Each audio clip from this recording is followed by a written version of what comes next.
ये है चाणक्य की मौत का सामान।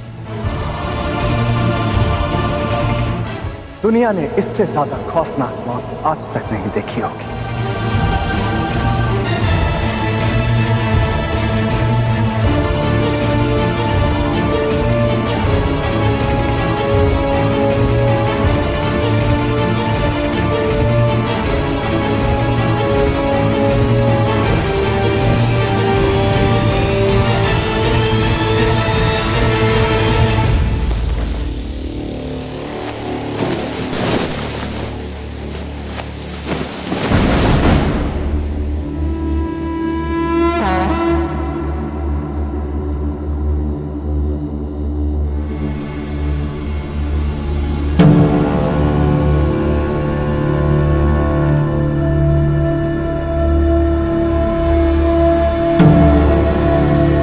कुछ याद आया मां?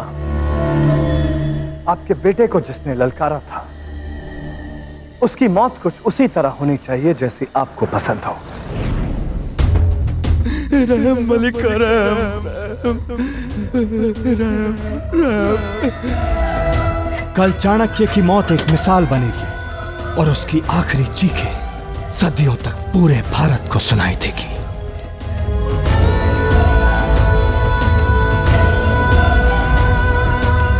कल तक्षशिला का हर मर्द, औरत, बूढ़ा और बच्चा इस मंजर को देखने के लिए यहां मौजूद होना चाहिए।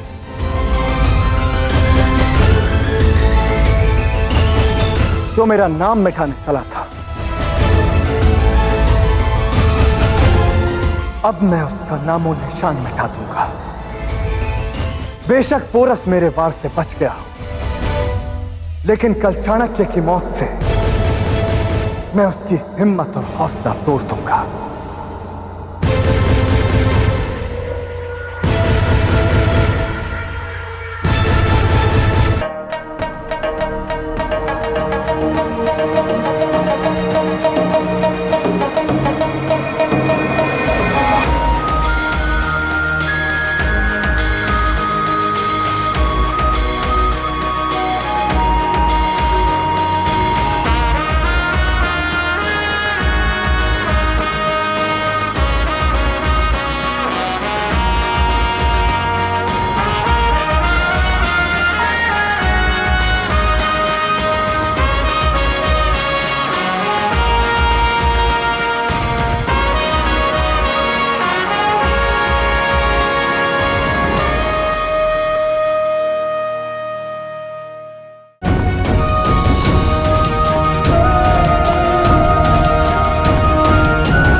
भाई की अस्थियां को झेलम में विसर्जित करना है।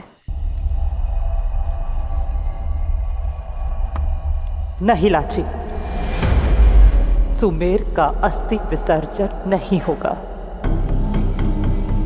तब तक नहीं जब तक कि उसे न्याय नहीं मिल जाता।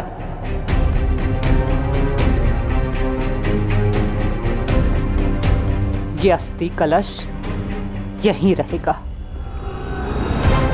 ताकि दस्युं लोक के सभी वासी इसे हर दिन हर पल देखें और याद रखें कि हमारे साथ क्या अन्याय हुआ। जाओ लाची, और अब तभी आना जब अपने भाई को न्याय दिला दो।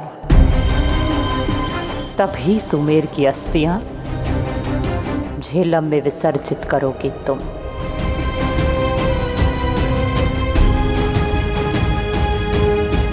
तब तक ना तुम्हें इस कलश को छूने की अनुमति है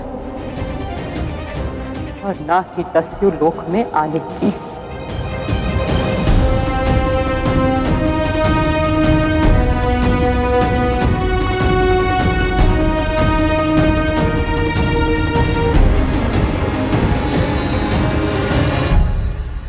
जो भी हुआ वो उचित नहीं हुआ। उन्हें विश्वास दिलाना होगा कि सुमेर वास्तव में पुरु की हत्या करना चाहता था।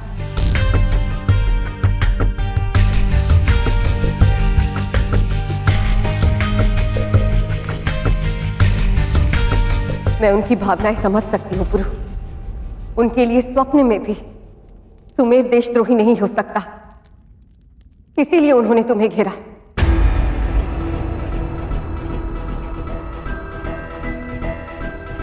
परंतु सत्य यह है पुरु कि सुमेर वास्तव में देशद्रोही था। मैंने स्वयं अपनी आंखों से देखा है। पुरु, हमें कोई मार्ग ढूंढना पड़ेगा ताकि हम सत्य को सिद्ध कर सकें।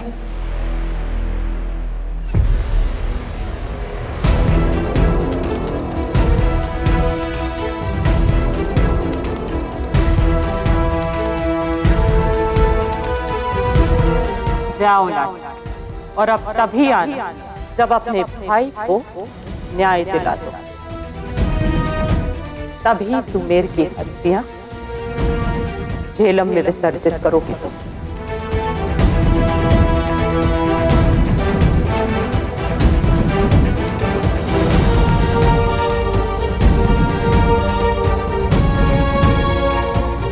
मैं अकारण अपने बहू के भाई की हत्या क्यों करूंगी? मैंने ये केवल अपने पुत्र की और राज की जान बचाने के लिए किया, और एक देशद्रोही को उसके अपराध के लिए दंड दिया जिसका वो अधिकारी था। पुरु, हमें इस षड्यंत्र के जड़ तक पहुंचना पड़ेगा ताकि हम प्रमाणित कर सकें कि अलेक्जेंडर की तुम्हारी इस हत्या की योजना में सुमेर और कनिष्क दोनों ही भागीदार थे। अब कोई भी प्रमाण सुमेर के प्राणों को वापस नहीं लौटा सकता मां। आपसे भूल हुई है और इस भूल को बदला नहीं जा सकता।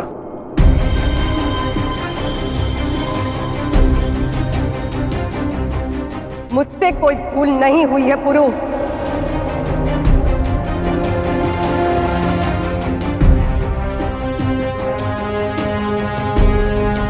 जब बिच्छू ने तुम्हें डसा था तब मैंने सुमेर को एक अवसर दिया, परंतु तुम्हारे विवाह के समय मैंने स्वयं उसे देखा था पुरु, और उसे वही मिला जिसके वो योग्य था।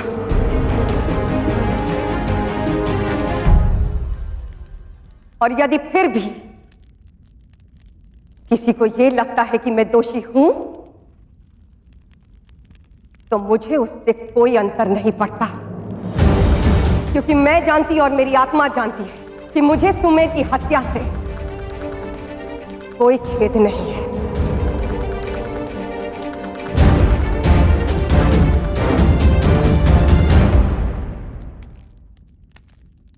यदि अनुसुईया इतने विश्वास के साथ कह रही है तो निसंदेह सुमेर का इस षड्यंत्र में कोई ना कोई जुड़ाव अवश्य होगा पुरु।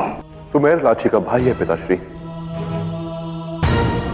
और एक भाई अपनी ही बहन के पति को मार के अपनी बहन के सुहाग को उजाड़ेगा क्यों?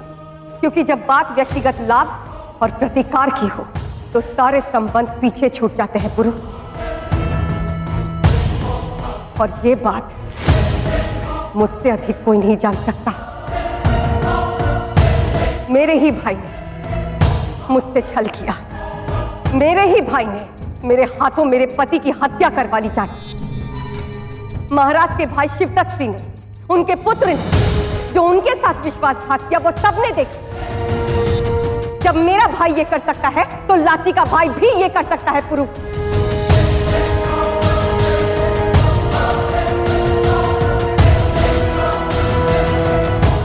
महाराज की जय हो। महारानी लाची पधार रही हैं।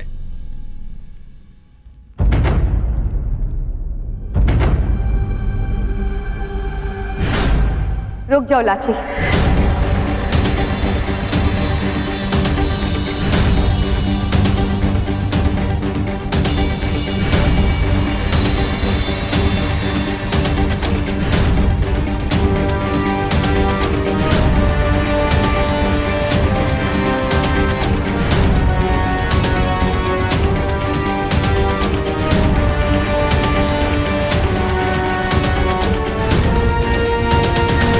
तुम्हें घर में प्रवेश करने की अनुमति नहीं है लाची।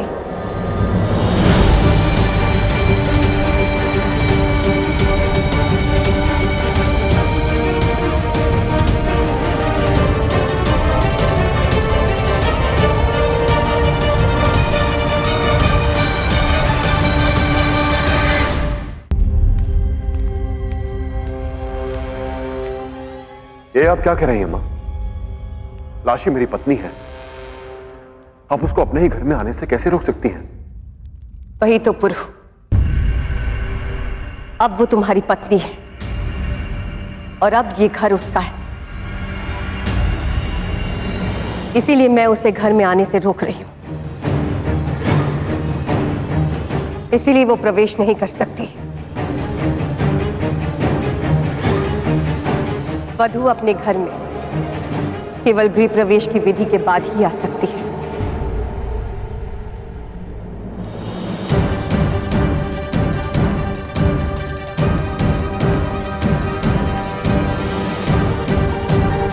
जो कुछ भी हुआ, क्या उसके पश्चात इस विधि की आवश्यकता है? हाँ, आवश्यकता है आर्य। कुलवधू लक्ष्मी का रूप होती है और नए घर में उसका स्वागत पूरे सम्मान और आदर से होना चाहिए।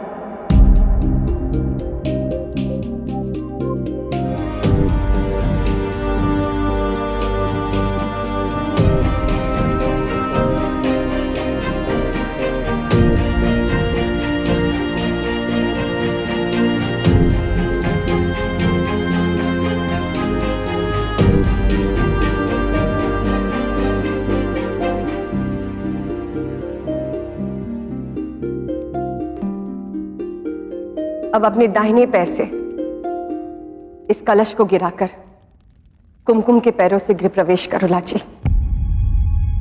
मान्यता ये है कि घर की लक्ष्मी अपने कुमकुम भाग्य से घर में प्रवेश करे और सदा के लिए अपने घर में बनी रहे।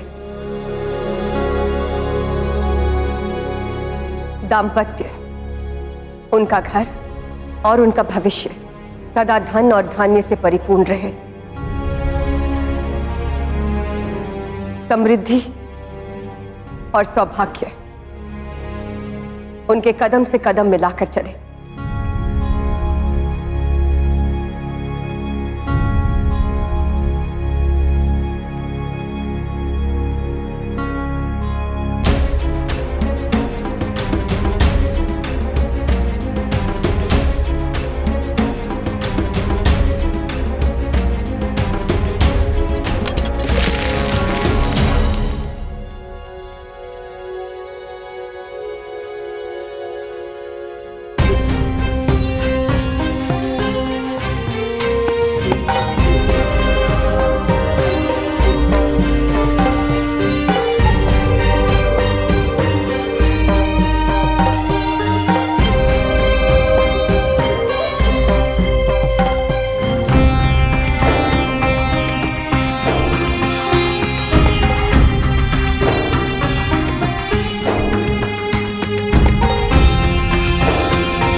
अब गृह प्रवेश संपन्न हुआ। अब पौरव राष्ट्र को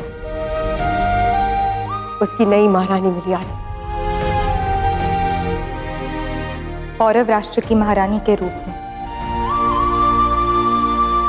मैंने अपने सारे कर्तव्यों का पालन कर लिया है, किंतु मेरे कुछ कर्तव्य मेरे दस्यु परिवार के प्रति भी है। उनके विषय में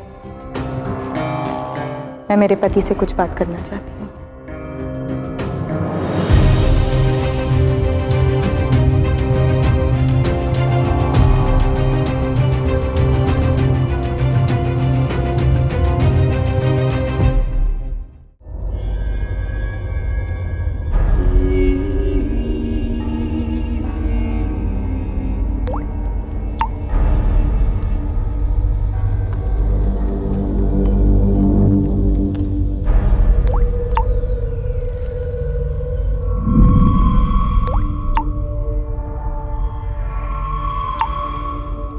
बड़ा गुरूर था ना तुम्हें अपने दिमाग पर। अब देखते हैं कब तक इस पर काबू रख पाओगे।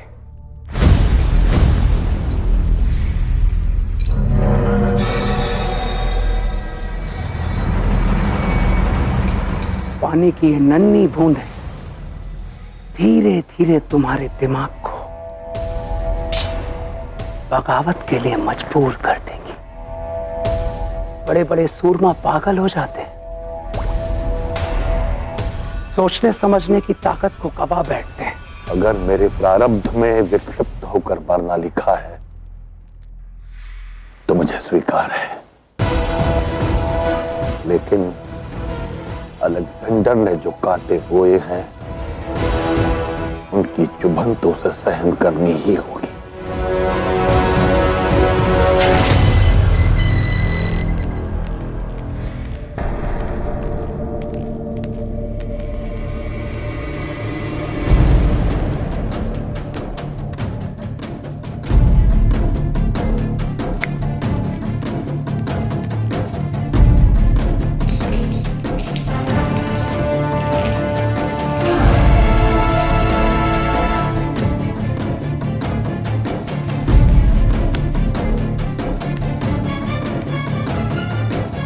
मैं तुम्हारे लिए एक तोहफा लेकर आया हूं।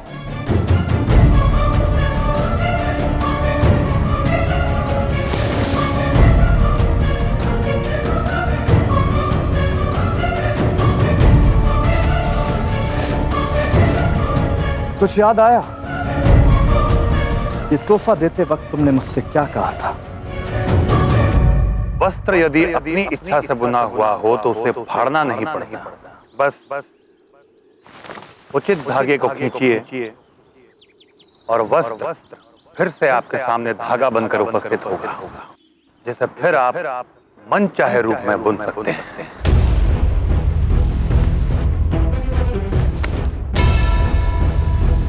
ये तोहफा मेरे कुछ काम नहीं आया, सोचा तो मैं वापस कर दूं ताकि ये तुम्हारा कफन बन सके। मैं चाहता था कि तुम अपनी जिंदगी के आखिरी पलों में ये याद करो कि कैसे मैं तुम्हारे मुल्क पर कब्जा करूंगा और कैसे तुम्हारा अखंड भारत का ख्वाब चकनाचूर होगा। अखंड भारत एक प्रण है जो पूर्ण होगा, चाहे मैं रहूं या ना रहूं। तो फिर कल अपनी मौत के लिए तैयार रहो आलिम, क्योंकि अलेक्जेंडर अपना ख्वाब तो पूरा करके रहेगा। फिर उसके लिए मुझे तुम्हारी या पोरस की लाश पर से ही क्यों ना गुजरना पड़े।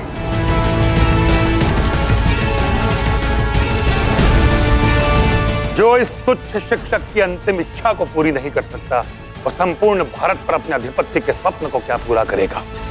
खामोश, बदतमीज! नहीं फैस्टियन,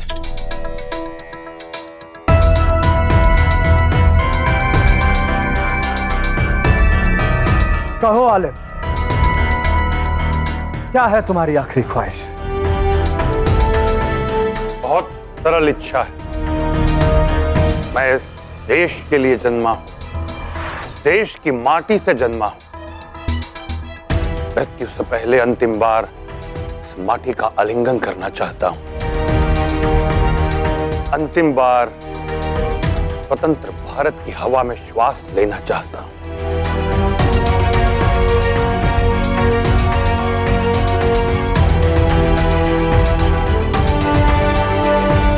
तुम्हारी ख्वाहिश जरूर पूरी होगी आलिम। कल तुम्हारे लोगों के साथ साथ सारी दुनिया देखेगी कि अलेक्जेंडर का मुकाबला कोई नहीं कर सकता। मैं आज की दुनिया का खुदा हूं और मुझसे बड़ा कोई नहीं।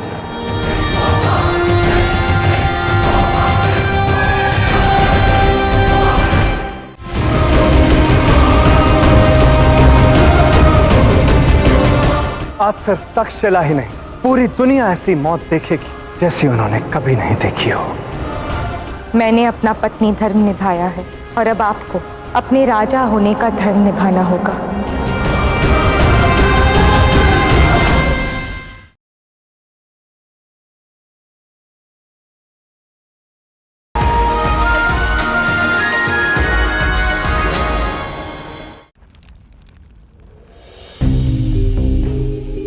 इसी कक्ष में आपने मुझे सचेत किया था कि हमारे विवाह में कुछ भी हो सकता है, और तब मैंने कहा था कि चाहे जो कुछ भी हो जाए हम इस विवाह के मार्ग पर एक साथ चलेंगे। नहीं जानती थी मैं तब कि हमारे फेरों के अग्नि के साथ मेरे भाई की चिता जलेगी।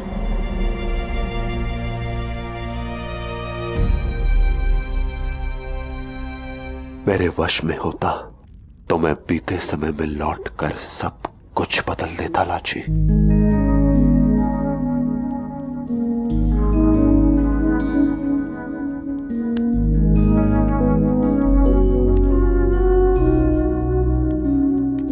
क्योंकि मैं तुम्हें इस पीड़ा में नहीं देख सकता लाची, किंतु मैं प्रसन्न हूं कि तुम मेरे पास वापस आ गई। मुझे विश्वास है लाची कि हम दोनों मिलकर इन सभी बाधाओं को पार कर लेंगे और अपने संबंध को एक नया मार्ग देंगे। तुम्हारे समर्थन से मैं इस बुरे समय को परास्त कर दूंगा, और ये पुरु का वचन है। और मुझे पूर्ण विश्वास है कि आप कभी भी अन्याय का साथ नहीं देंगे। इसीलिए मैं ना केवल आपसे प्रेम करती हूं, पर आपका आदर भी करती हूं, क्योंकि आपने सदैव सत्य का साथ दिया है। किंतु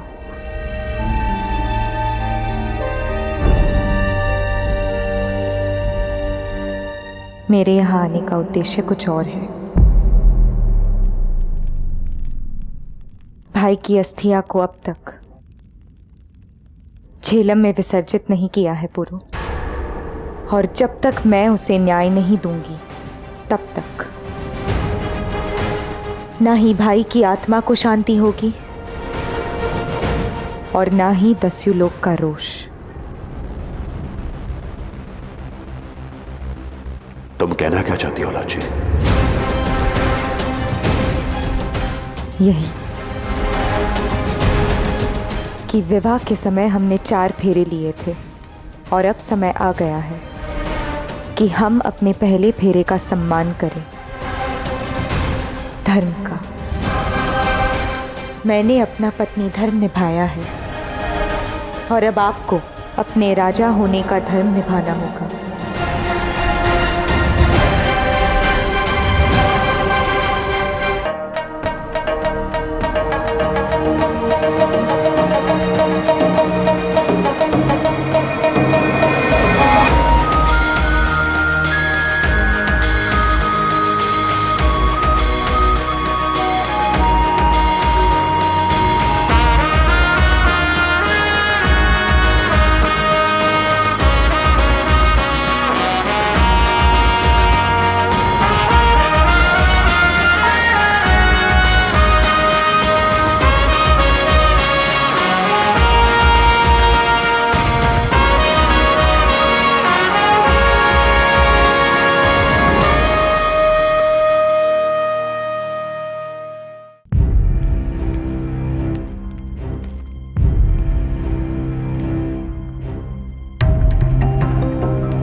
तुम मुझे यहां क्यों लाई हो लाची?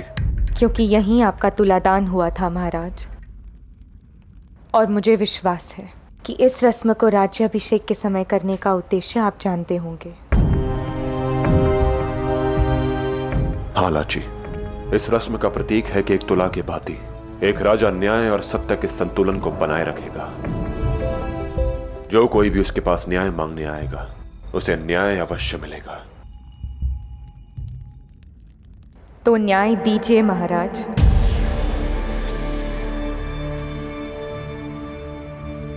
एक बहन अपने भाई की हत्या का न्याय मांग रही है,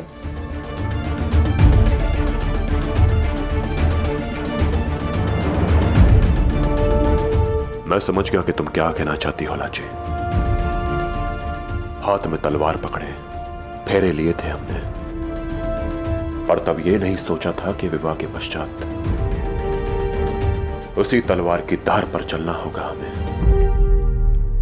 मैंने कनिष्क और यहां तक कि अमात्य शिवदत्त को भी उनके किए का दंड दिया था, क्योंकि उनके अपराध स्पष्ट थे। परंतु इस घटनाक्रम पे धुंध छाई है लाची। अवश्य इस घटना के पीछे कोई बड़ी कहानी छिपी है, नहीं तो मां सुमेर के प्राण नहीं लेती। मैं भी नहीं चाहती कि केवल इसलिए कि मैं आपकी पत्नी हूं आप न्याय मेरे पक्ष में करें। मैं केवल ये कह रही हूं कि मेरे भाई की हत्या हुई है।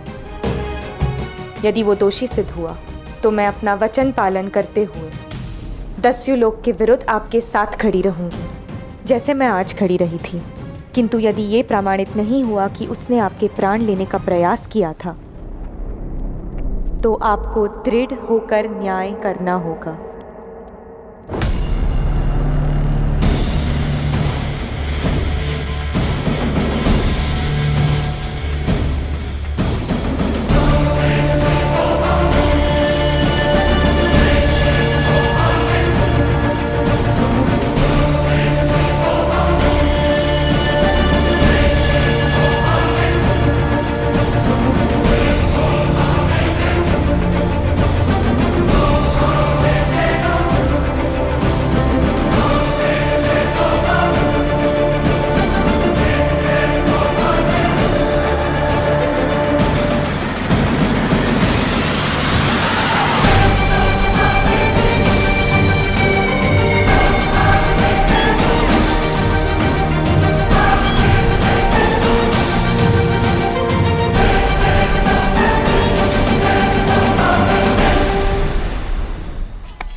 मैंने आपके पुत्र को नहीं मारा और ना ही लाची के भाई को मारा। मैंने एक देशद्रोही को मारा है, जो पौरव राष्ट्र के महाराज पुरुषोत्तम की हत्या करने आया था। मेरे ही भाई ने मुझसे छल किया। मेरे ही भाई ने मेरे हाथों मेरे पति की हत्या करवानी चाहिए। जब मेरा भाई ये कर सकता है तो लाची का भाई भी ये कर सकता है। पुरु, मेरे भाई की हत्या हुई है। यदि वो दोषी सिद्ध हुआ तो मैं अपना वचन पालन करते हुए दस्युलोक के विरुद्ध आपके साथ खड़ी रहूंगी। किंतु यदि ये प्रमाणित नहीं हुआ कि उसने आपके प्राण लेने का प्रयास किया था, तो आपको दृढ़ होकर न्याय करना होगा।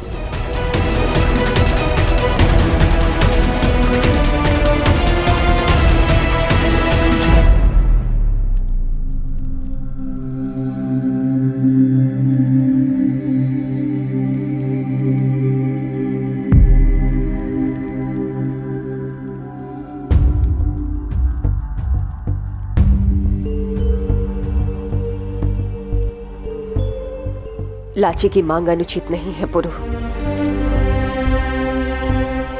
हाँ पुरु, मैं चाहती हूं कि कल भोर होते ही राज्यसभा का आरंभ न्याय सभा से हो। कल पौरव राष्ट्र दस्यु लोक के लोगों के सामने सुमेर की हत्या की सुनवाई हो। इससे न केवल उन्हें यह विश्वास हो जाएगा कि पौरव राष्ट्र में आज भी न्याय का डंका बजता है, बल्कि तुम्हारे साथ साथ लाची, उसके माता पिता और समस्त दस्यु लोक के लोगों को विश्वास हो जाएगा कि सुमेर की हत्या अनुचित नहीं थी।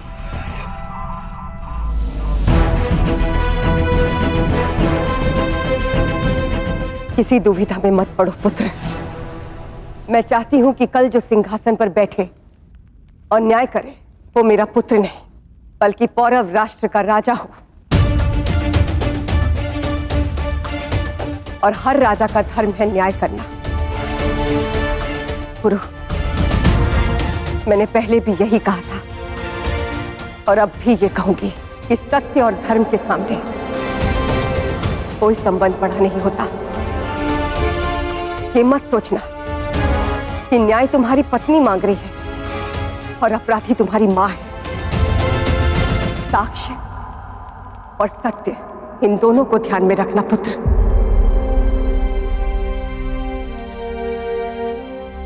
कल तुम्हें स्वयं को इस तुला के समान समझना होगा, जो भावनाओं से नहीं भार से संतुलित होती है।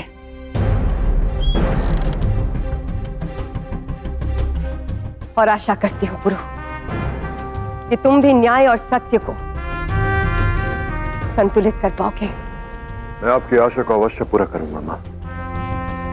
उस वचन को अवश्य निभाऊंगा जो मैंने राज सिंहासन ग्रहण करते समय लिया था। विश्वास रखिए,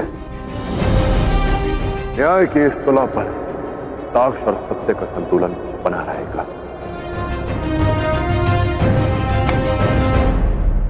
मुझे तुम पर गर्व है पुरु, और विश्वास भी कि कल तुम इस गर्व को और बढ़ाओगे, क्योंकि जिस कसौटी पर कल तुम परखे जाने वाले हो, उस पर खड़ा होने के लिए बहुत साहस की आवश्यकता है।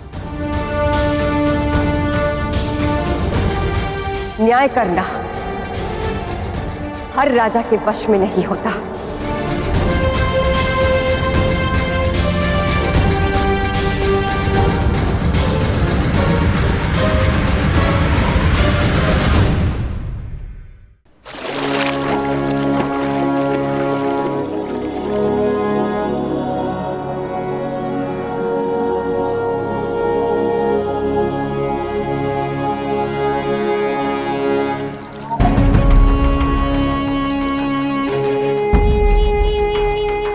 पता नहीं भारत के लोग मरने से पहले इतनी इबादत क्यों करते हैं। अगर इतना ही आसान होता तो सबको जन्नत नसीब होती। वो ये सब जन्नत की ख्वाहिश में नहीं कर रहा मां, इसकी सोच थोड़ी अलग है। मौत से पहले अपनी वतन की माटी से जुड़ना चाहता है ये।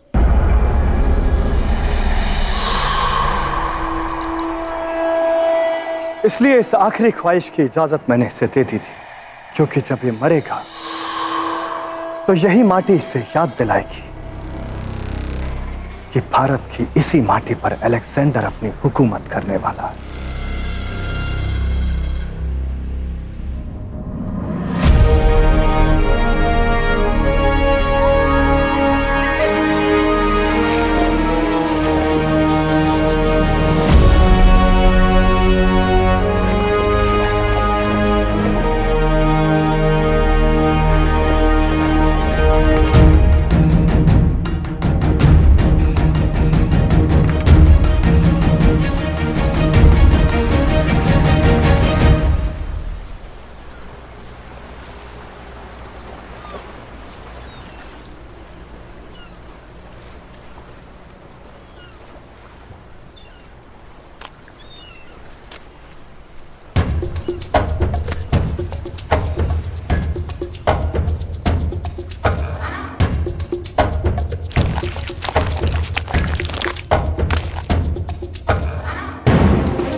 लगता है जिस्म की तकलीफ इसके दिमाग तक पहुंच गई है। दिमागी तवज्जुक हो चुका है ये आलिम।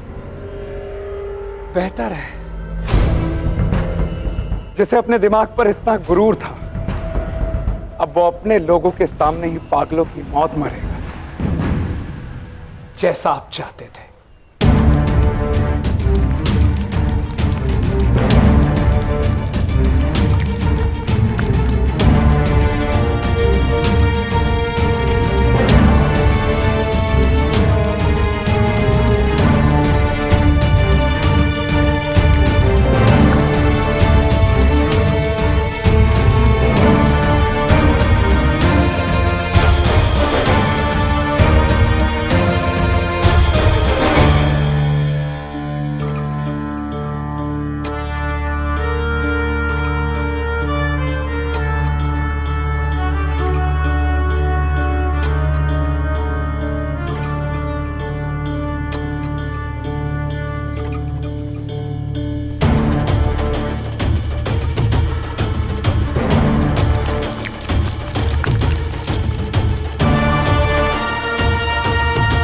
अब क्या कर रहा है ये?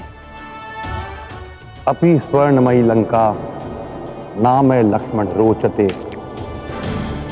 जननी जन्मभूमिश्च स्वर्गादपि गरीयसी।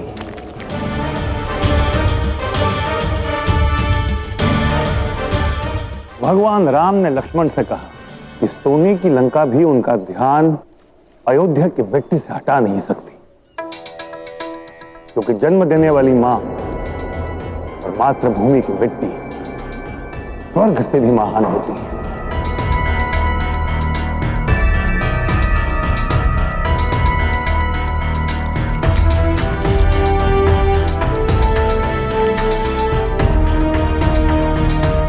जननी हमें इस संसार में लाती है और जन्मभूमि हमें संसार में आने का उद्देश्य बताती है। इसलिए जननी और जन्मभूमि दोनों स्वर्ग से अर्थात अनंत सुख के वास्ते भी बहुत बड़ी है। इसी मिट्टी में जिया मृत्यु के समय भी इसे साथ लेकर जाना चाहूंगा।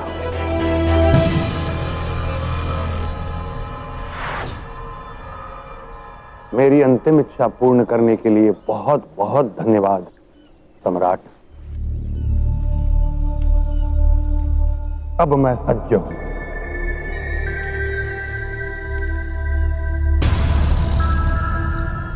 तो मैं भी तैयार हूं तुम्हारी मौत का मंजर देखने के लिए।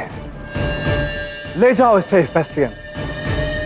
आज सिर्फ तक्षशिला ही नहीं, पूरी दुनिया ऐसी मौत देखेगी जैसी उन्होंने कभी नहीं देखी हो।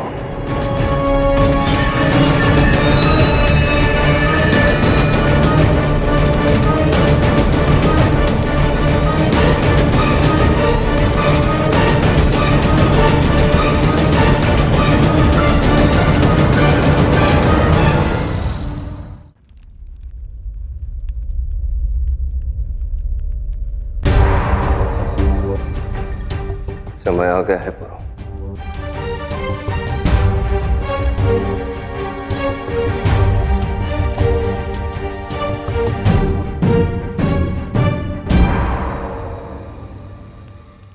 न्याय सभा आरंभ की जाए।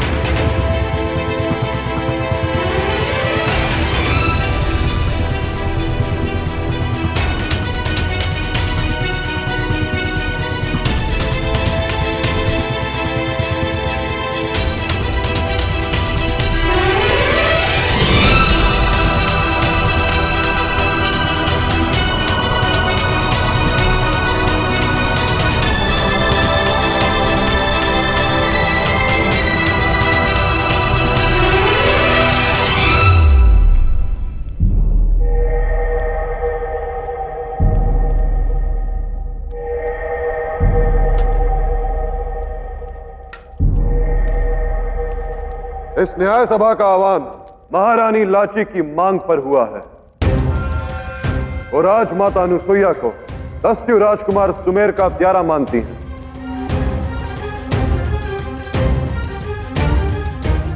राजमाता अनुसुईया और महारानी लाची दोनों ही सभा में प्रस्तुत हैं और दोनों एक एक करके अपना पक्ष प्रस्तुत करेंगी और इस सभा के अंत में जो भी दोषी सिद्ध होगा उसे दंड सुनाया जाएगा।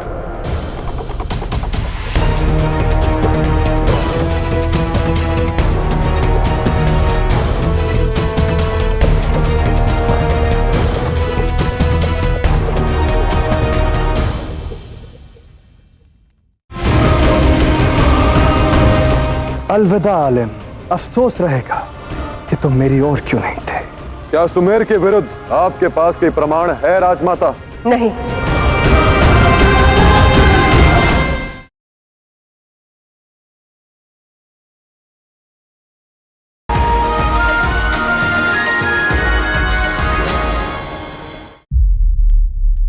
महारानी लाची अपना पक्ष प्रस्तुत करें।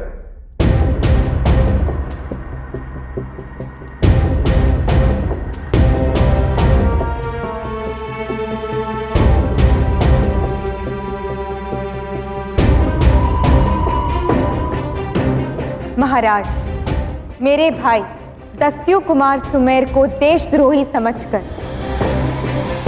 राजमाता अनुसुईया ने सबके सामने उसकी हत्या कर दी। परंतु मेरा और सभी दस्युओं का यही मानना है कि राजमाता अनुसुईया ने अपराध किया है।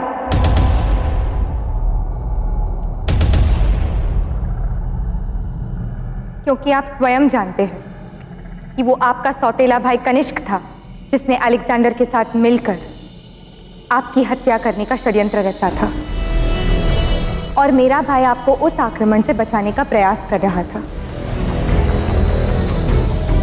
यदि आज यहां इस सभा में यह सिद्ध हो गया कि मेरा भाई एक देशद्रोही था और अलेक्जेंडर से मिला हुआ था, तो आप मेरे समेत समस्त दस्युलोक को जो दंड देंगे हमें स्वीकार होगा।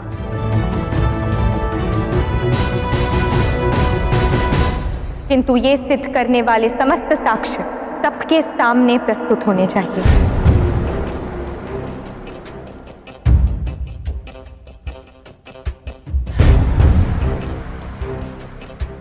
क्या सुमेर के विरुद्ध आपके पास कोई प्रमाण है राजमाता?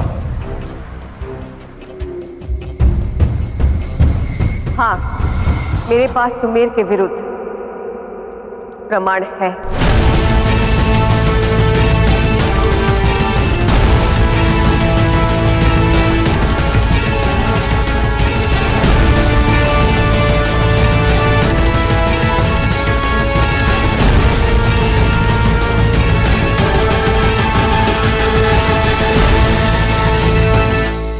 सिर्फ तक्षशिला ही नहीं, सारी कायनात आज के दिन को ताउम्र याद रखेगी।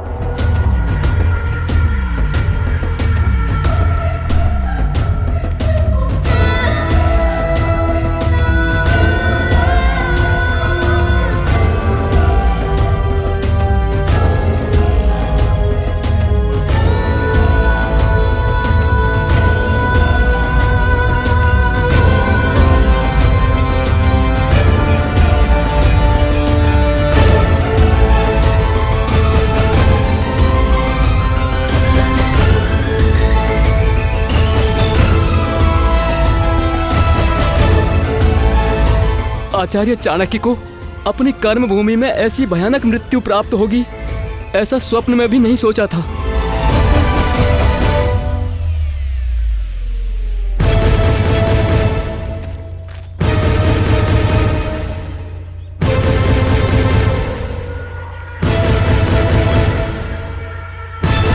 अब मुझसे और सब्र नहीं होता अलेक्जेंडर। मैं उस पल को जल्द से जल्द देखना चाहती हूँ जब उस चाणक्य का गुरूर अपने ही लोगों के सामने टूटकर बिखर जाएगा। वो पल जल्द आएगा मां, और उस पल को सारा भारत कभी नहीं भुला पाएगा।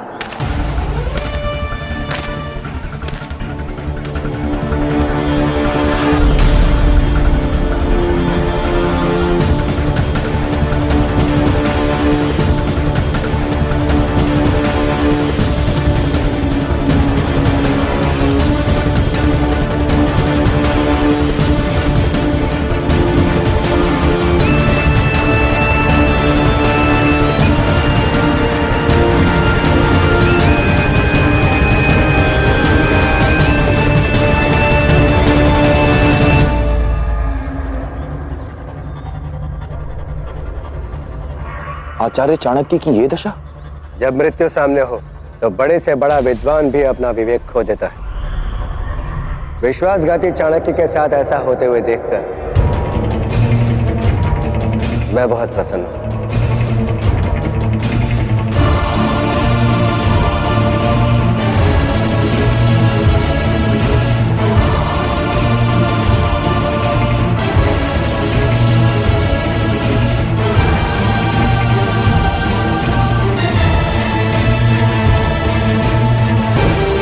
कीचड़ से सना हुआ तुम्हारा मुख देखकर प्रतीत होता है कि अंततः तुमने स्वीकार कर ही लिया कि अखंड भारत का तुम्हारा स्वप्न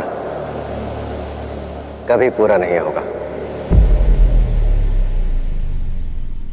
भविष्य के गर्भ में क्या छिपा है किसे पता? तक्षशिला नरेश, भविष्य तो बहती पवन है, कब अपनी दिशा बदल दे कौन जाने। हवाएं अपना रुख बदल सकती है आलिम, मगर तुम्हारी मौत वो यकीनन तुमसे अपना रुख नहीं बदलेगी।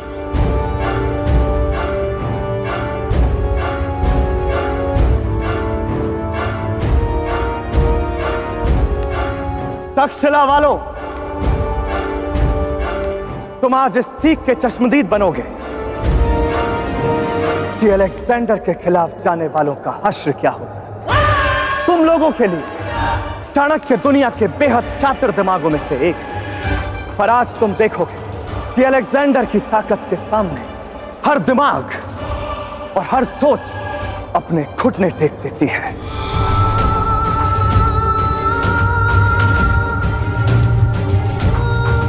फिर वो सोच चाहे दुनिया के सबसे बड़े आलिम चाणक्य की ही क्यों ना हो। आज सिर्फ चाणक्य ही नहीं, हर वो सोच खाक होगी जिसने कभी अलेक्जेंडर के खिलाफ जाने का सोचा है।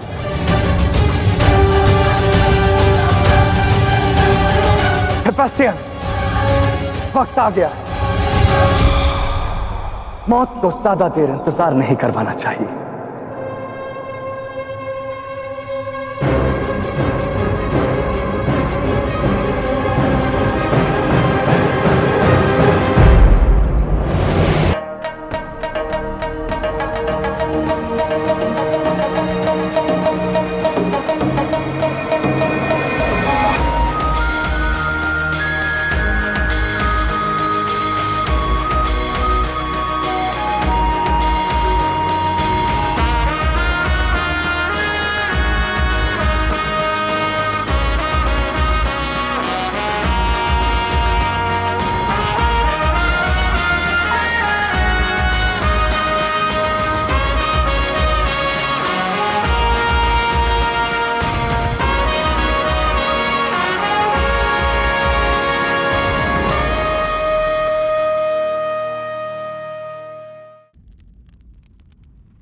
सुमेर के देशद्रोही होने का क्या प्रमाण है आपके पास राजमाता?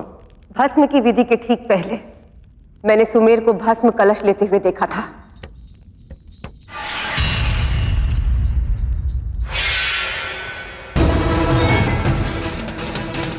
और उसके ठीक पश्चात कौरव महाराज आप बिच्छू के डंक से घायल हो चुके थे।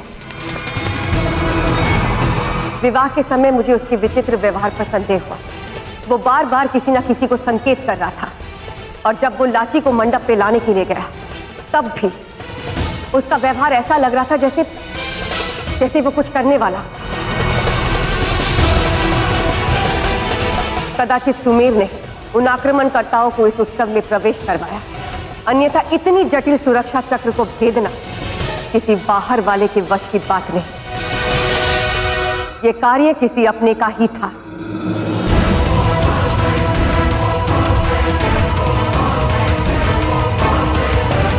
और इसका सबसे बड़ा प्रमाण मैं हूं,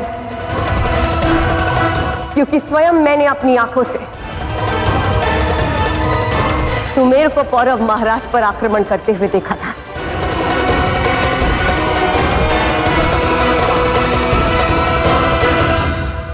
एक बार उसका प्रहार असफल हुआ और दूसरी बार मैंने उसे रोकने के लिए उस पर प्रहार किया।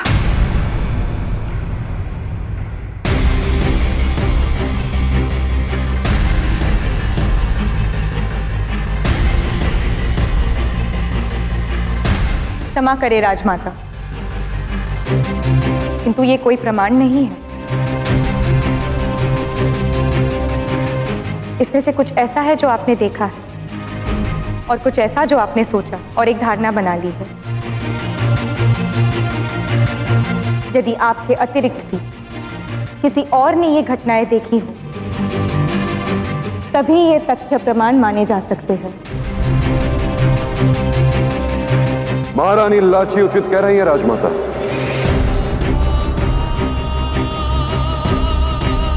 क्या आपके अतिरिक्त किसी अन्य ने यह सब देखा?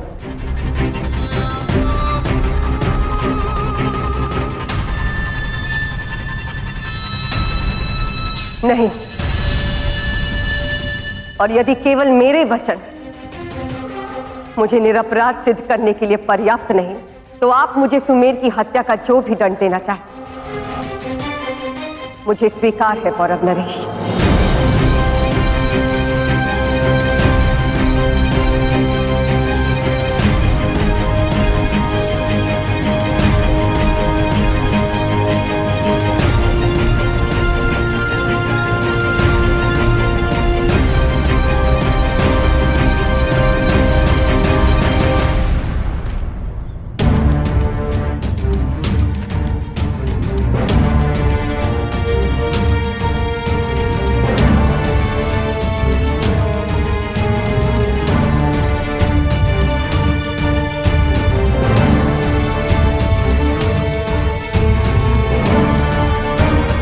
मेरी कर्मभूमि और उसके वासियों ने जो कुछ मुझे दिया, उसके लिए उन्हें नमन।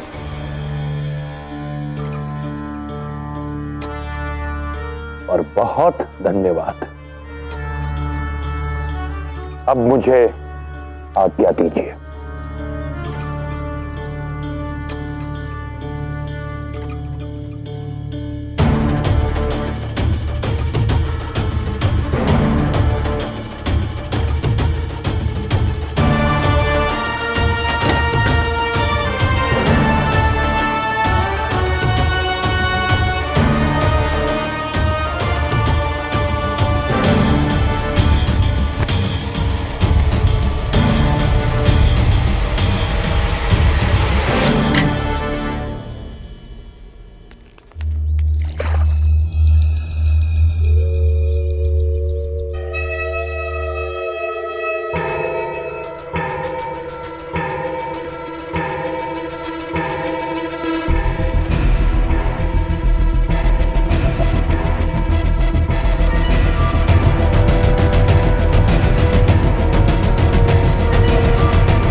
अलविदा आलिम, अफसोस रहेगा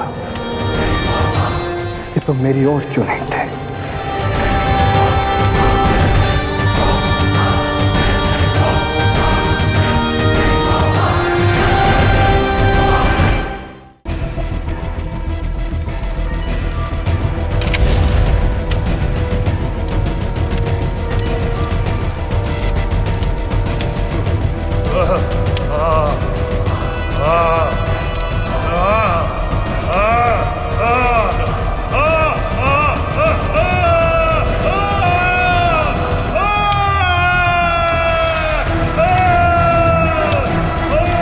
महाराज पुरुषोत्तम शत्रु समक्ष खड़ा है, कर दीजिए उसका अंत।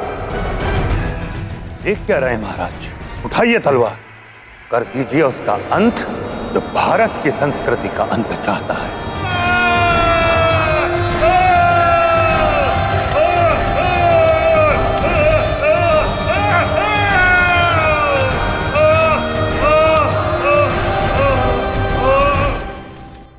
महाराज, राजमाता अनुसुया ने स्वयं स्वीकार कर लिया है कि मेरा भाई देशद्रोही है।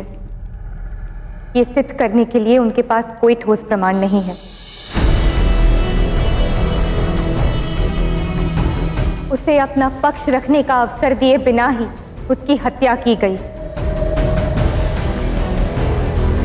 अब जब आपने दोनों पक्षों को सुन लिया है, विनती है कि आप न्याय करें।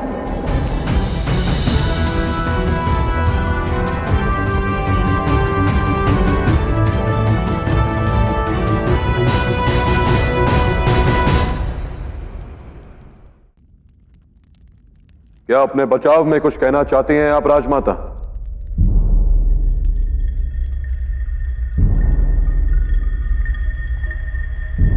मैंने अपनी आंखों में यदि कोई स्वप्न पाला है तो वो है अखंड भारत का। आज तक मैंने जो भी निर्णय लिए वो सदा मातृभूमि के हित में लिए, फिर चाहे वो निर्णय मेरे भाई और मेरी जन्मभूमि तक्षशिला के विरुद्ध जाकर पौरव नरेश बमनी के साथ विवाह करने का हो या सुमेर की हत्या करने का हो।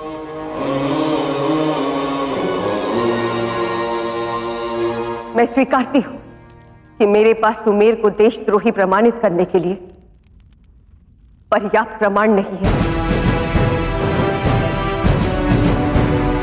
परंतु जो कुछ भी मैंने किया उस पर अब भी मैं अडिग हूं और मुझे पूर्ण विश्वास है कि एक ना एक दिन सत्य सबके सामने अवश्य आएगा।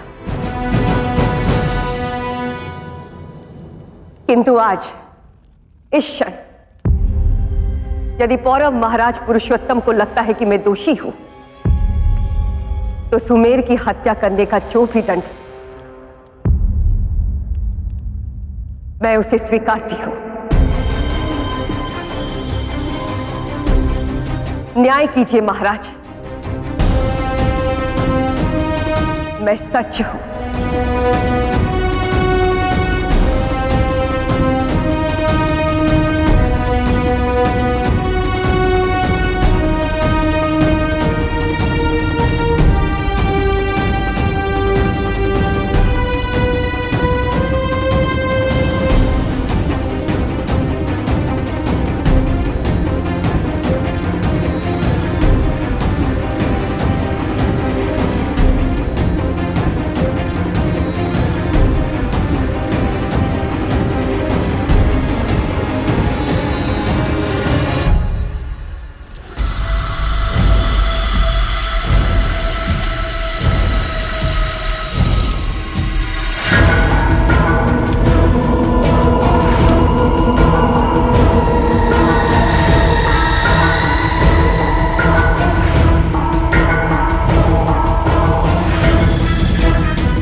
हिफेस्टियन, क्लीटस, आलिम की लाश को बाहर निकालो।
मैं चाहता हूं कि इस लाश को पोरस देखे कि कैसे अलेक्जेंडर ने उसकी कमर तोड़ दी। राजमाता अनुसुईया और महारानी लाची का पक्ष सुनने के पश्चात मैं अपने निर्णय पर पहुंच चुका हूं, पर उस निर्णय को सुनाने से पहले मैं एक कार्य करना चाहूंगा।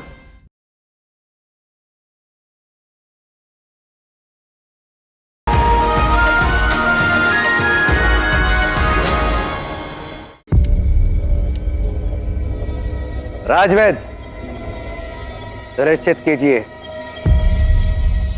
कि ये अब मृत है या नहीं।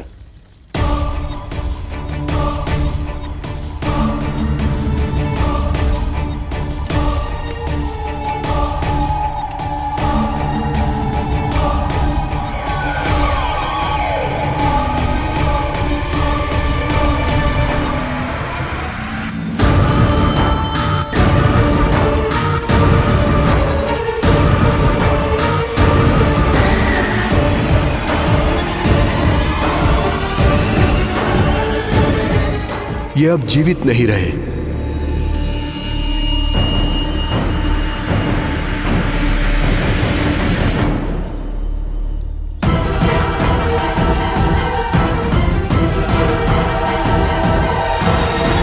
इसकी लाश को छावनी के पास नुमाइश के लिए रखो, ताकि तक्षशिला वाले भी अपनी आंखों से देखें कि अलेक्जेंडर के खिलाफ जाने का अंजाम क्या होता है।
मेरे रहते हुए राष्ट्र में कोई अनहोनी नहीं हो सकती।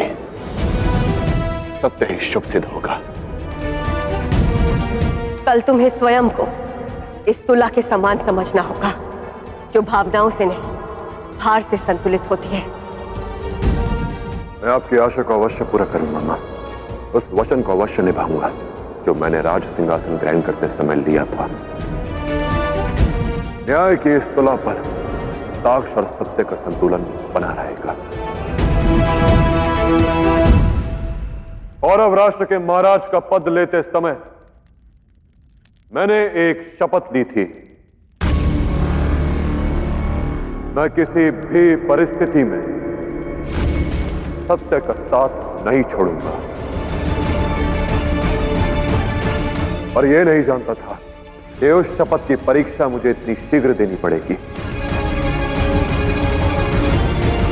राजमाता अनुसुईया और महारानी लाची का पक्ष सुनने के पश्चात मैं अपने निर्णय पर पहुंच चुका हूं।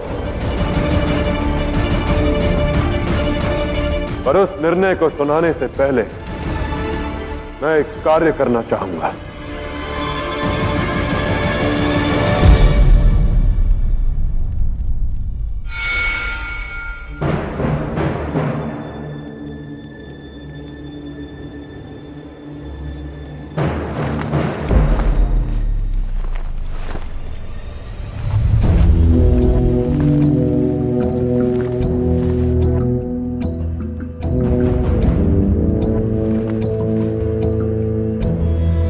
ये पगड़ी राज्याभिषेक के समय मुझे महाराज बमनी ने सौंपी थी।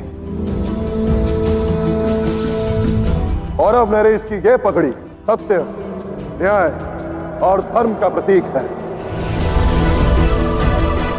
इस पगड़ी को धारण करने के पश्चात कोई भी व्यक्ति न्याय सुनाते समय पक्षपात नहीं कर सकता। और मेरे सामने एक और मेरी मां है, एक और मेरी पत्नी। इसीलिए कौरव नरेश की इस पगड़ी का मान बनाए रखने के लिए कुछ समय के लिए मैं इसे उतार रहा हूं।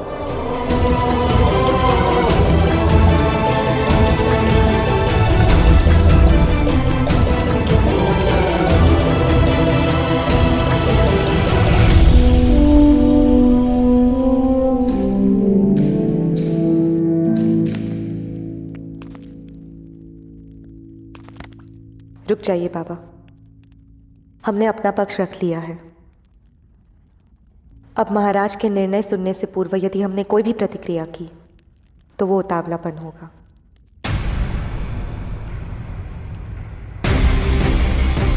अब एक बेटा अपना तर्क प्रस्तुत करेगा, कवि के पक्ष सुनने के पश्चात यह तो स्पष्ट है कि सुमेर की हत्या मेरी मां के हाथों हुई। ये सत्य है कि पौरव राष्ट्र के संविधान के अनुसार एक राजा की आज्ञा के बिना किसी पर भी शस्त्र उठाना निषेध है।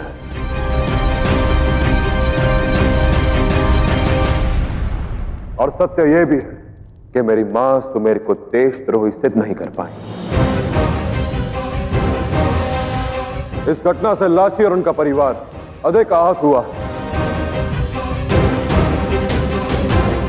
और न्याय की अपेक्षा में वो इस सभा में आए हैं।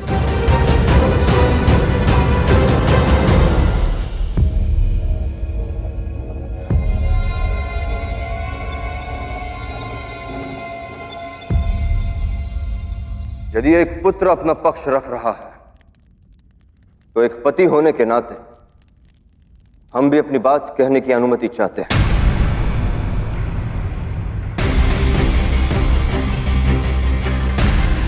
आज तक अनुसुईया ने जो कुछ भी किया पौरव राष्ट्र के हित में किया।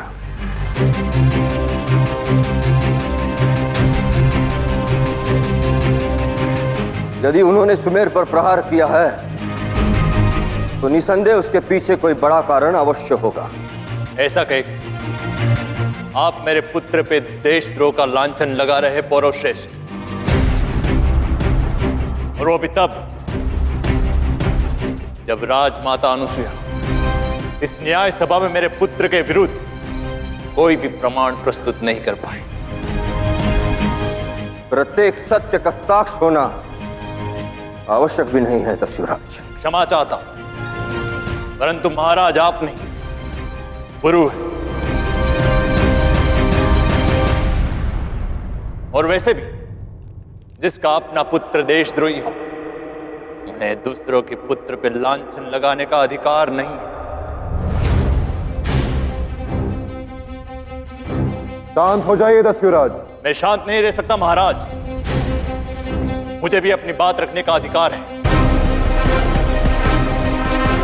कनिष्क ने केवल अपने भाई और पौरव राष्ट्र के महाराज को मारने का प्रयास नहीं किया, अपितु अपने ही पिता का सिंहासन छलपूर्वक छीना था। और आप मेरे पुत्र पे लांछन लगा रहे। यदि आपने अपने पुत्र कनिष्क को अच्छे संस्कार और अच्छी शिक्षा दी होती तो आज ये परिस्थिति ना होती और मेरा पुत्र आज भी जीवित होता।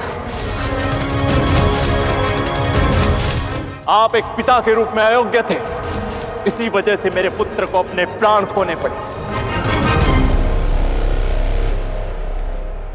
दस्युराज,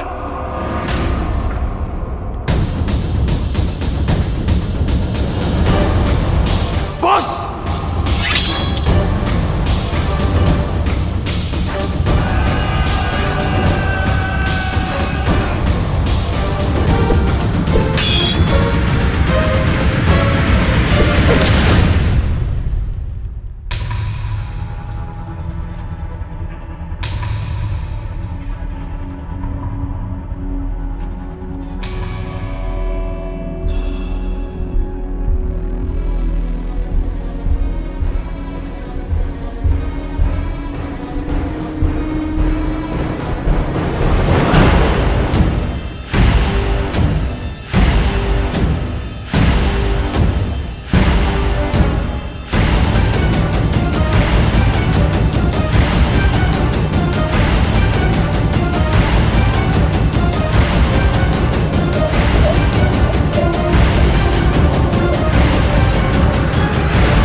सिंध नरेश महाराज हस्ती पर प्रहार करने का परिणाम जानती हैं आप महारानी लाची? जानती हूँ, परंतु ये सिंध नरेश को सोचना चाहिए था कि दस्युराज पर प्रहार करने का परिणाम क्या होगा। यदि मैंने आपका प्रहार रोका नहीं होता तो महाराज हस्ती अब तक जीवित नहीं होते। और यदि मैंने महाराज हस्ती का प्रहार नहीं रोका होता तो मेरे बाबा जीवित नहीं होते। क्या प्रहार करने से पहले आपने मेरी अनुमति ली? अनुमति लेने का समय नहीं था। यदि अनुमति लेती तो मेरे बाबा के प्राण चले जाते। ठीक यही मेरी माँ ने भी किया था मेरे प्राणों की रक्षा करने के लिए।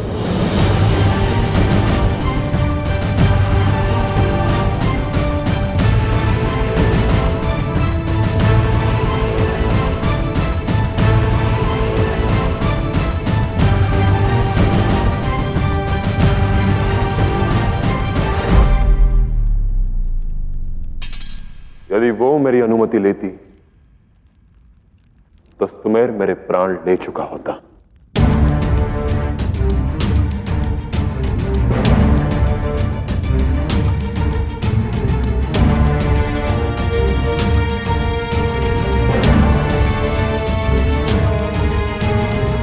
आप सभी साक्ष्य हैं। यदि महारानी लाची मेरी आज्ञा के लिए रुकती तो महाराज हस्ती दस्युराज के प्राण ले लेते। मेरा मानना है कि महारानी लाची ने जो कुछ भी किया वो उचित था।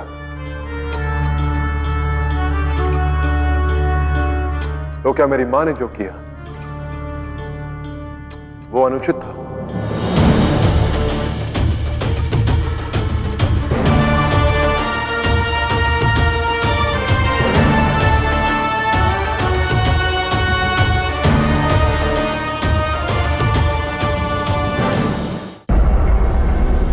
तक्षशिला वालों, आज तुम अपनी जिंदगी का सबसे अहम सबक सीखने वाले हो। आज तुम लोग अपनी आंखों से देखोगे कि अलेक्जेंडर से मुखालफत करने का अंजाम क्या होता है।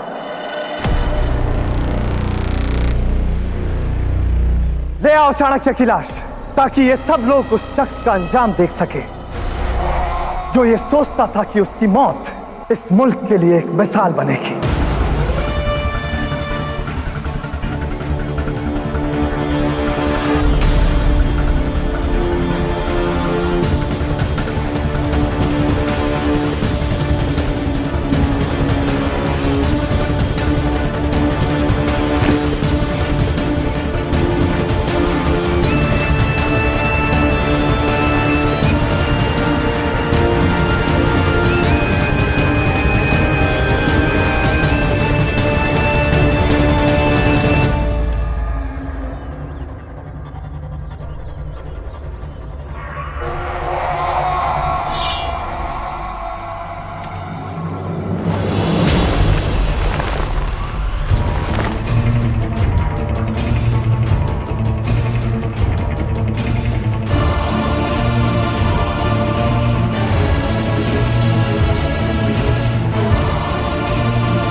गौर से देखो इसका ये हश्र, और इस मंजर को हमेशा के लिए अपने सहन में बिठा लो। अगर तुम में से किसी ने भी मेरे खिलाफ जाने की कोशिश की तो तुम सबका हश्र भी यही होगा।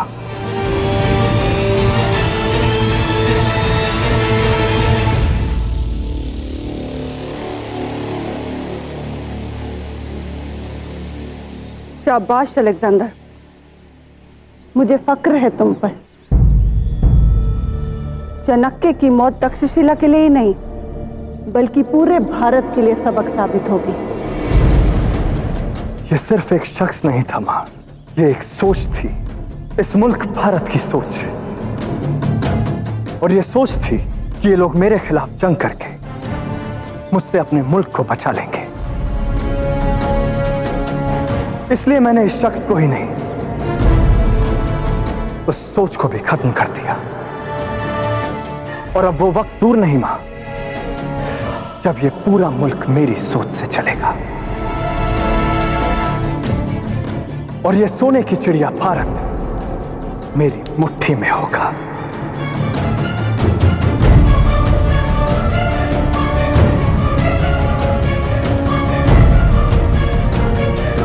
ये वो लोग हैं मां जो कभी भी मेरे खिलाफ जा सकते थे, मगर चाणक्य की इस खौफनाक मौत को देखकर ये यकीनन ख्वाब में भी मेरे खिलाफ नहीं जाएंगे।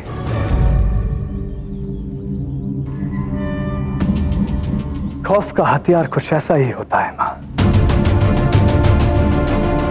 जहां जिंदगी की सलामती ही खौफ की हुकूमत को बहाल रखती है। अब तुम इस लाश के साथ क्या करने वाले हो? मैं चाहता हूं कि इस लाश को पोरस देखे और तिलमिलाए कि कैसे अलेक्जेंडर ने उसकी कमर तोड़ दी। जहां इस लाश को देखते उसका मेरे खिलाफ लड़ने का हौसला खत्म हो जाए।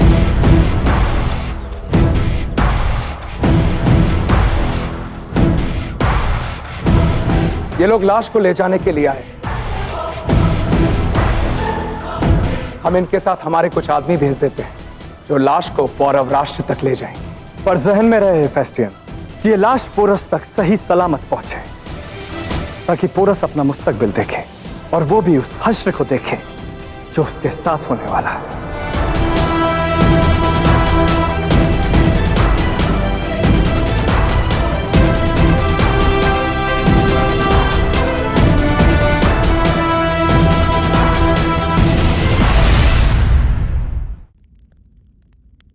मैं मां को बचाने का प्रयास नहीं कर रहा लाची। मैं तो केवल उस स्थिति को दर्शाने का प्रयास कर रहा हूं जिसमें कोई भी वही करता जो मेरी मां ने किया था। कुछ परिस्थितियों में नियमों के विषय में सोचने का समय नहीं होता, केवल कर्म करना होता है, जैसा मेरी मां ने किया।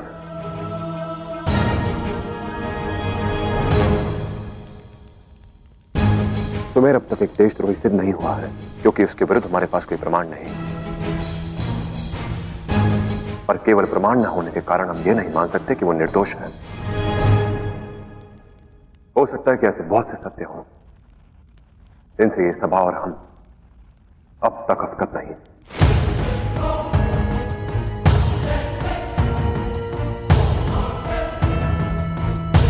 मेरा मंतव्य केवल यह है कि इस सभा में केवल न्याय हो।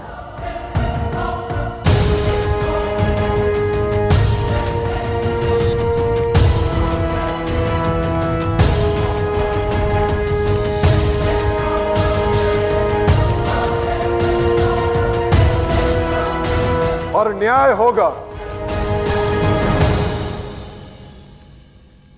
परंतु निर्णय कोई और सुनाएगा।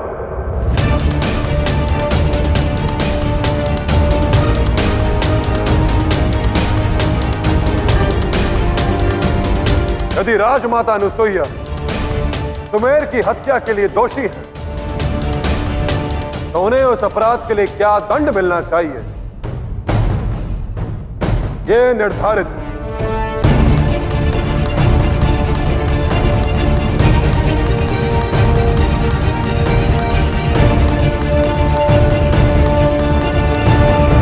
महारानी लाची करेंगी।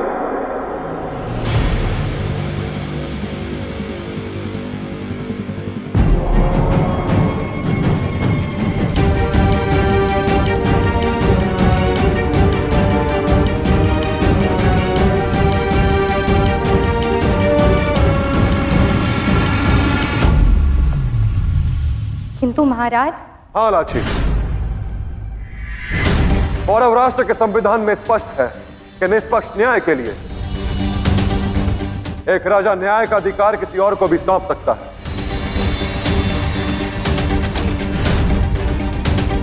यदि आज मैंने कोई भी निर्णय लिया तो कोई मुझे पुत्र समझकर दोषी मानेगा तो कोई एक पति समझकर। इसलिए मैं यह अधिकार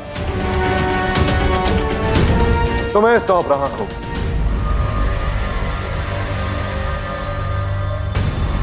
यदि तुम ये मानती हो कि राजमाता अनुसुईया तुम्हारे भाई की दोषी हैं, तो उन्हें उस अपराध के लिए क्या दंड मिलना चाहिए, यह तुम निर्धारित करोगे। और तुम्हारा जो भी निर्णय होगा वो पूरी सभा स्वीकार करेगी।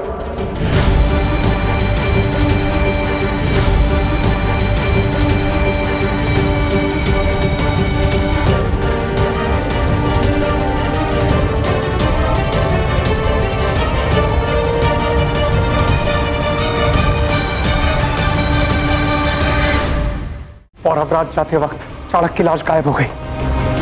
मैं राजमाता अनुसुईया को 7 दिन का समय देती, और यदि उन 7 दिनों के बाद वो स्वयं का पक्ष सिद्ध नहीं कर पाई तो उन्हें दस्यु कुमार सुमेर के अपराध में दोषी माना जाएगा।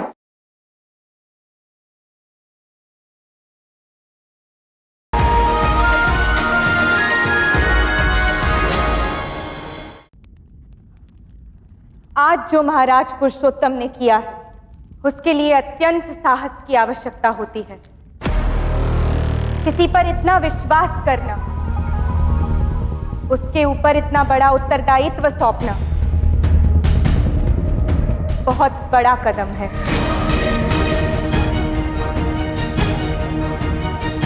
और इसीलिए मैं पहले महाराज पुरुषोत्तम का धन्यवाद करती हूँ और आशा करती हूँ कि मैं उनके इस असीम विश्वास पर खरी उतरूं।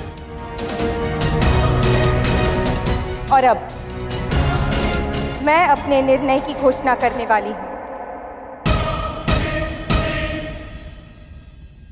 और जैसा कि महाराज पुरुषोत्तम ने कहा, वही अंतिम निर्णय होगा। स्वयं महाराज पुरुषोत्तम ने यह स्वीकार किया है कि राजमाता अनुसुया द्वारा दस्युलोक के भावी राजा सुमेर की हत्या हुई है। उन्होंने यह भी स्वीकार किया है कि इस हत्या से पूर्व राजमाता ने उनकी अनुमति नहीं ली थी। और यह भी कि इस दुखद घटना से दस्यु परिवार और दस्युलोक को गहरा आघात पहुंचा है। और इसके साथ महाराज ने हमें यह भी समझाया कि जो कुछ भी राजमाता अनुसुया ने किया, वही किया जो एक मां ऐसी परिस्थिति में करती। किंतु इस तर्क से यह प्रमाणित नहीं होता कि सुमेर एक देशद्रोही था।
जब तक मैं रस्म पूरी करके लौटूं, ये सब तुम्हें बुरी नजर से बचाएगा।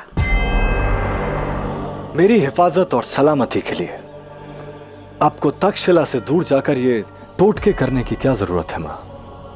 मेरा बुरा करने की हिमाकत कोई सोच भी नहीं सकता, यहां तक कि वो पोरस भी नहीं। अपनी औलाद के लिए माँ का प्यार तुम नहीं समझोगे अलेक्जेंडर। मैं जो कर रही हूँ वो मुझे करने दो। ठीक है मां। मां के साथ एक फौज की टुकड़ी भेजना मत भूलना है फेस्टियन। और यकीन रखिए मेरा कि जब तक आप वापस लौटेंगी, मैं उस पोरस पर फतह कायम कर चुका हूंगा। यकीनन मेरी भी यही ख्वाहिश है कि जब मैं लौट कर आऊं, तुम इस मुल्क को अपने कब्जे में ले चुके हो। जरूर। मेरी गैर मौजूदगी में अलेक्जेंडर का ख्याल रखना रॉक्सन। शाह अपना ख्याल खुद रखने में माहिर है मलिका। तुम समझ नहीं रही मैं क्या कहना चाहती हूँ रॉक्सन। एक मर्द की सबसे बड़ी ताकत उसकी माँ और उसकी बीवी होते हैं। अगर तुम अभी भी नहीं संभली तो ना जाने कब तक मलिका बनी रह पाओगी।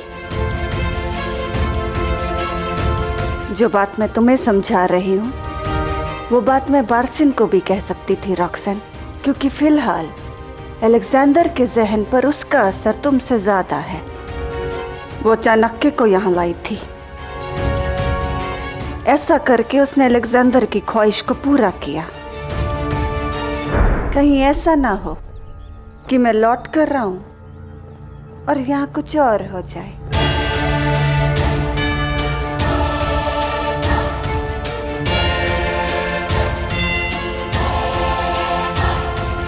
आइए।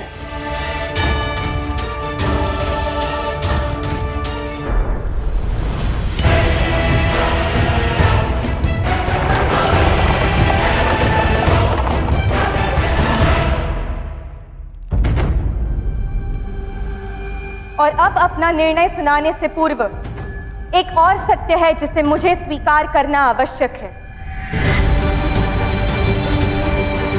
और वो ये है कि कदाचित ऐसी बहुत सारी बातें हैं जिन्हें हम में से कोई नहीं जानता, और बिना पूर्ण जांच पड़ताल के कोई भी निर्णय लेना या राजमाता अनुसुईया को दोषी ठहराना अन्याय होगा।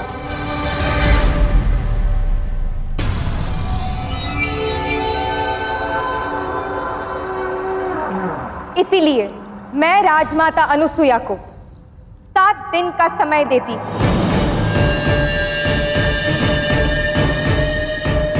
कि वो स्वयं को निरपराध सिद्ध करे या दस्यु कुमार सुमेर को देशद्रोही।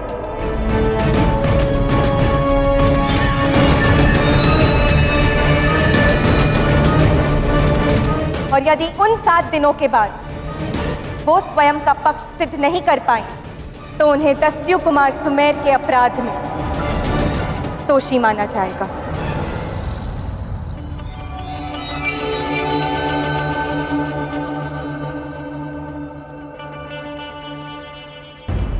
और उस दिन महाराज पुरुषोत्तम स्वयं दंड देंगे।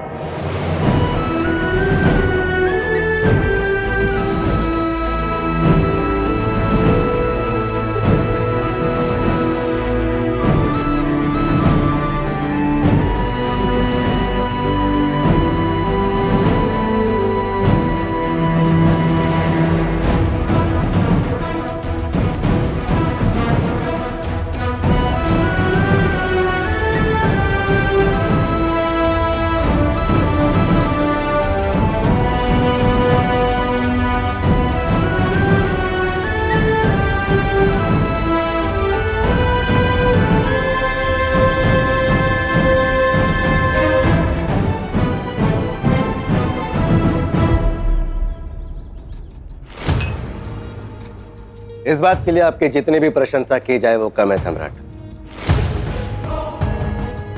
चाणक्य को आपने वही मृत्यु दी जिसके वो योग्य था। ये तो मेरी जीत के जश्न की सिर्फ शुरुआत है शायद तक्षशिला। मैं तो उस पल का इंतजार कर रहा हूं जब पोरस को चाणक्य की लाश मिलेगी, जब उसे एहसास होगा कि वो मेरे खिलाफ ऐसी जंग लड़ने जा रहा है जहां उसकी शिकस्त तय है। शाह, क्या हुआ इफेस्टियन? कोई मुश्किल? शाह, वो चाणक्य पौरवराज जाते वक्त चाणक्य की लाश गायब हो गई। तुम कहना क्या चाहते हो इफेस्टियन? हुजूर, ना केवल लाश गायब है बल्कि उसके साथ भेजे गए वो जंगल के कबायली भी लापता है,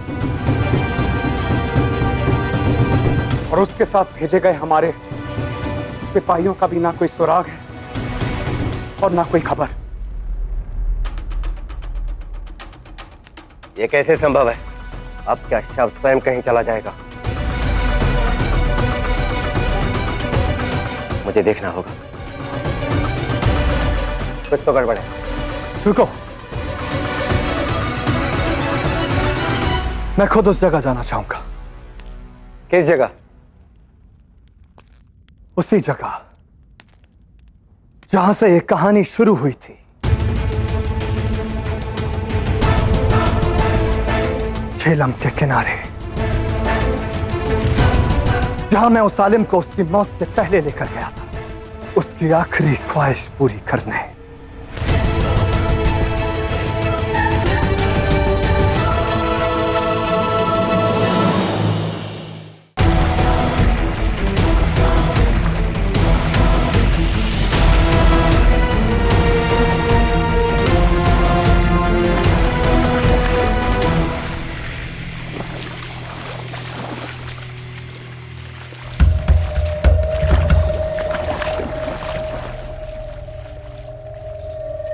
क्या कर क्या रहे हैं ये?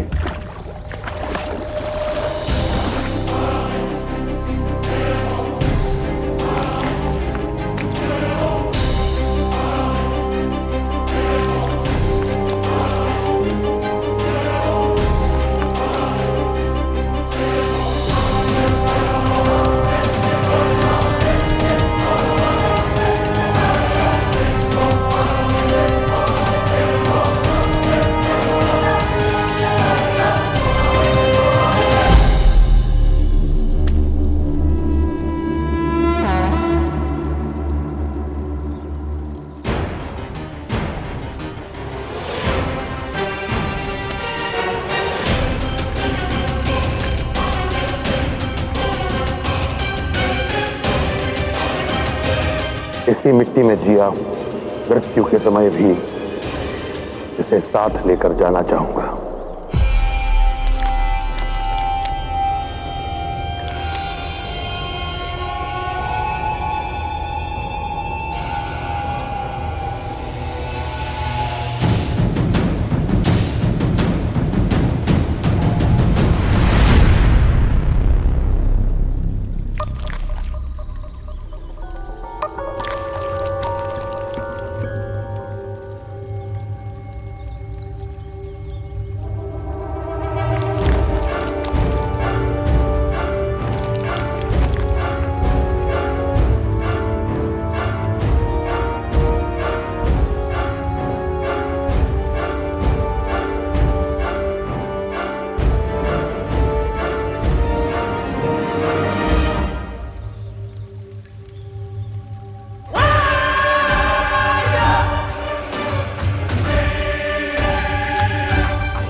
मशाल लाओ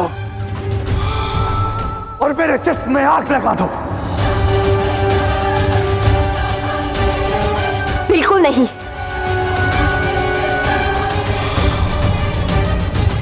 सेबास्टियन, हुक्म की तामील हो। माफ करिए हुजूर, और मैं ये नहीं कर सकता।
ये कैसे मुमकिन है?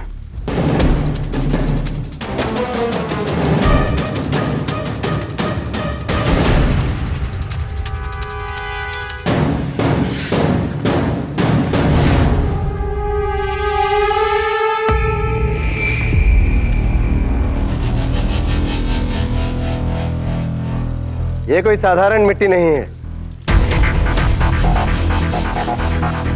इसमें आधा धातु मिला है जो अग्नि प्रतिरोधी होता है। इसे शरीर पर लगा लें तो अग्नि आपका कुछ बिगाड़ नहीं सकती।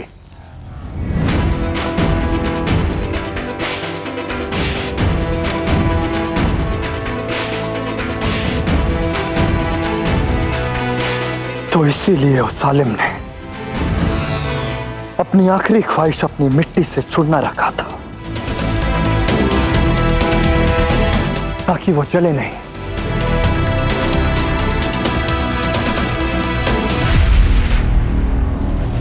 फिर से खेल खेला है उस सालिम ने मेरे साथ।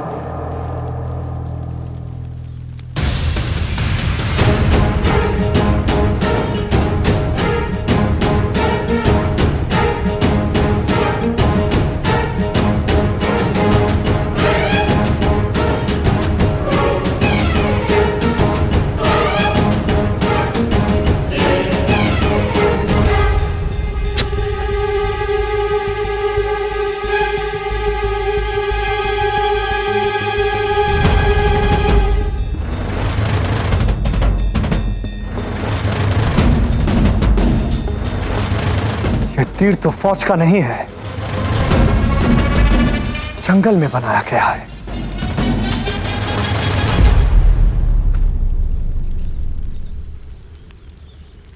इसका मतलब आलिम को वो चारों आदिवासी ही लेकर गए हैं जो उस दिन शमशान के बहाने आए थे।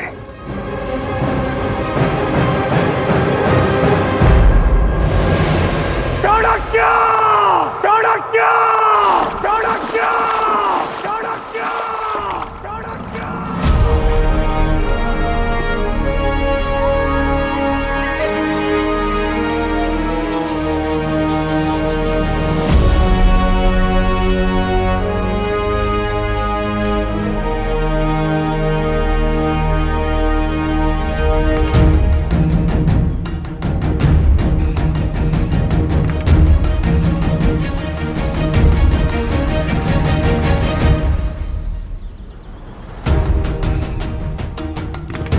अलविदा आलिम, अफसोस रहेगा कि तुम मेरी ओर क्यों नहीं थे।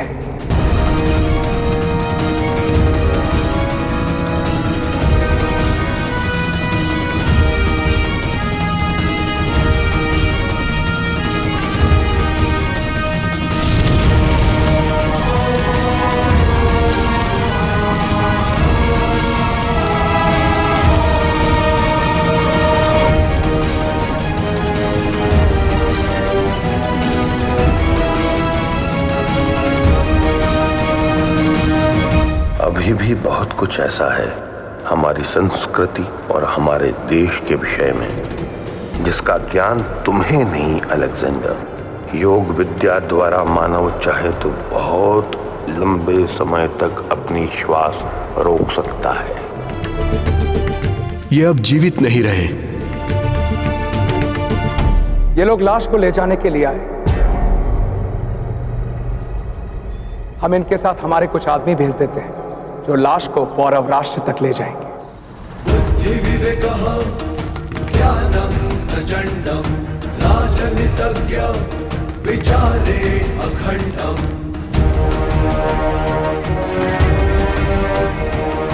गुणे गुणनिधानम् रणनीति चतुरम् मनैः मन्त्रणा च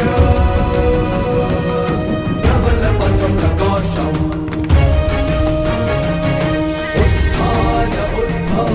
उद्गार अनुभव सदा सर्वदा है अटल सत्यवाक्यः।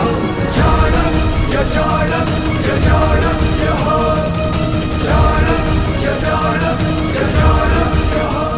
ये पहला प्रहार था। शीघ्र ही तुम्हें अगला आघात लगेगा अलेक्जेंडर। ऐसा आघात जो तुम्हारे सोचने समझने की शक्ति छीन लेगा। उस शख्स की अकल काबिल तारीफ है और इस चाल के बाद तो मैं भी उसकी अकल का मुरीद हो गया हूं।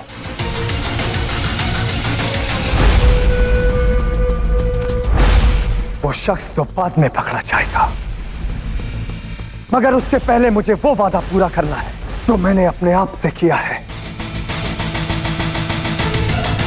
पोरस को उसका तोहफा भेजना है मुझे।